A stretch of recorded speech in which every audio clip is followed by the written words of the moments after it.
À toutes et à tous. Et bien sûr, aujourd'hui, je vais vous parler d'un projet de loi qui est déposé enfin depuis quelques jours et qui me paraît particulièrement inquiétant. C'est ce qu'on a appelé la loi pandémie qui a évolué par le gouvernement actuel.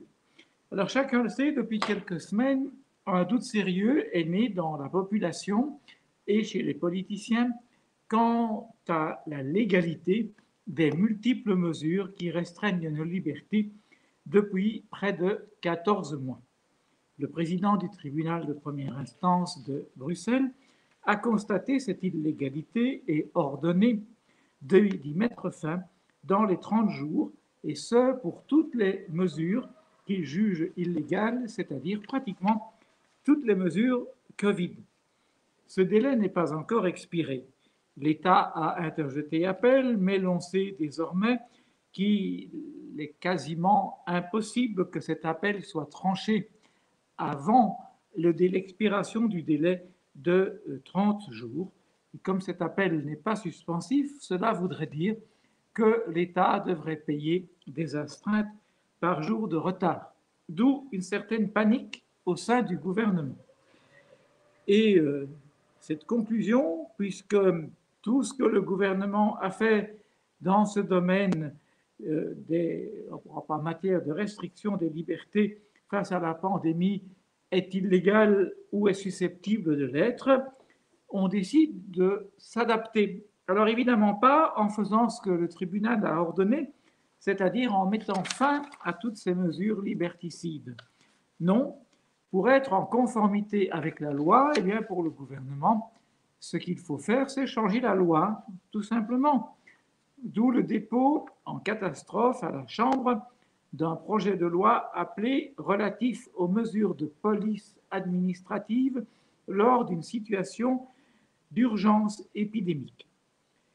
Que personne n'en attende quelque originalité que ce soit, tout simplement, on y décide que le gouvernement, moyennant le respect de quelques conditions, pourrait désormais déclarer une situation d'urgence épidémique. Et dans ce cas, il peut prendre toutes sortes de mesures qui portent atteinte aux libertés les plus fondamentales. La liste est facile à faire.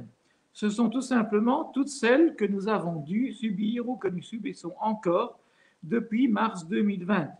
La limitation de voyage à l'étranger ou depuis l'étranger, celle des déplacements aussi à l'intérieur du pays, c'est l'organisation du travail, c'est-à-dire l'obligation sans doute du télétravail, c'est aussi la fermeture de n'importe quelle entreprise, les restaurants, les magasins, ce sont les victimes habituelles, en tout ou en partie. C'est aussi de fixer la liste des activités essentielles, ce sont les réquisitions des biens et des personnes, l'obligation de porter un dispositif de protection comme un masque par exemple. Tout cela, le gouvernement pourra le faire si la loi est votée, c'est-à-dire qu'il continuera ou qu'il refera en cas de nouvelle pandémie, il refera tout ce qu'il a déjà fait. Cette fois, en se disant que c'est conforme à la loi.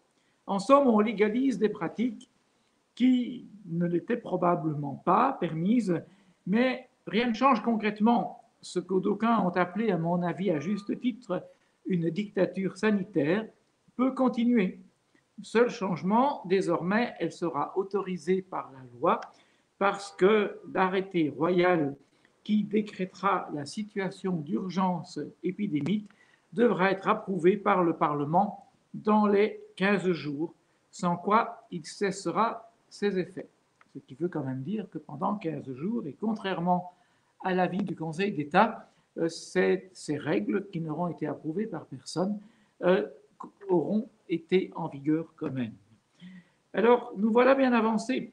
Le gouvernement, lorsque cette loi sera votée, pourra affirmer désormais qu'il respecte l'état de droit.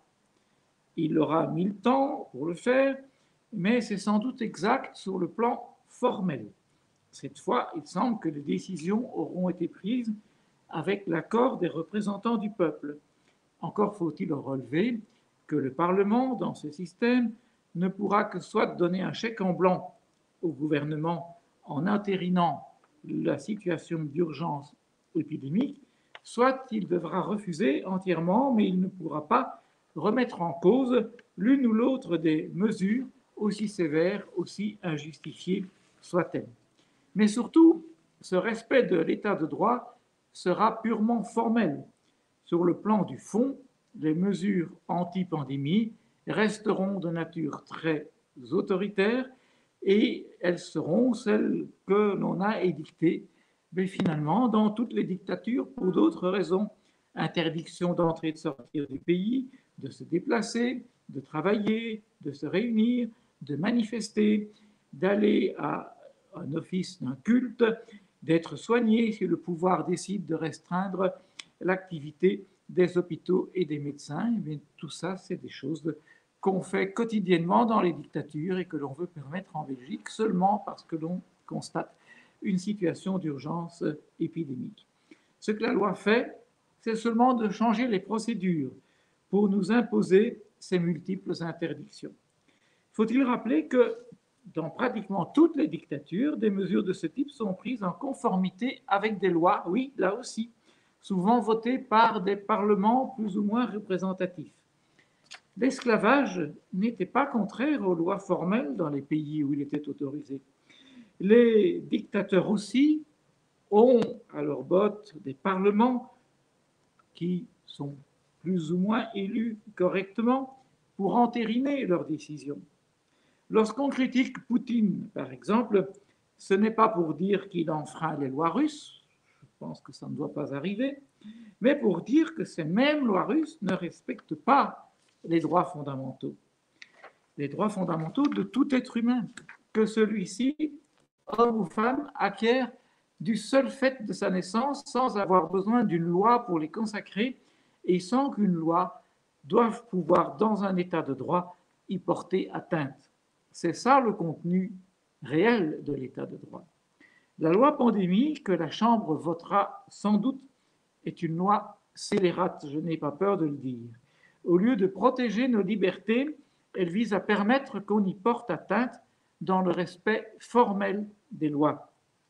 Respect formel seulement, même si le contenu est sans doute la pire agression contre les droits que nous avions le droit de considérer comme immuables et intouchables.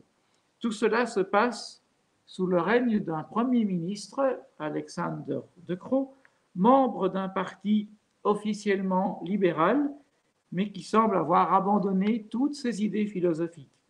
Et avec, il faut le dire aussi, la passivité d'un parti francophone qui d'ordinaire réclame beaucoup tout en obtenant fort peu et qui, sur ce projet de loi, semble accepter l'instauration d'une loi de dictature sanitaire sans broncher. Je vous remercie.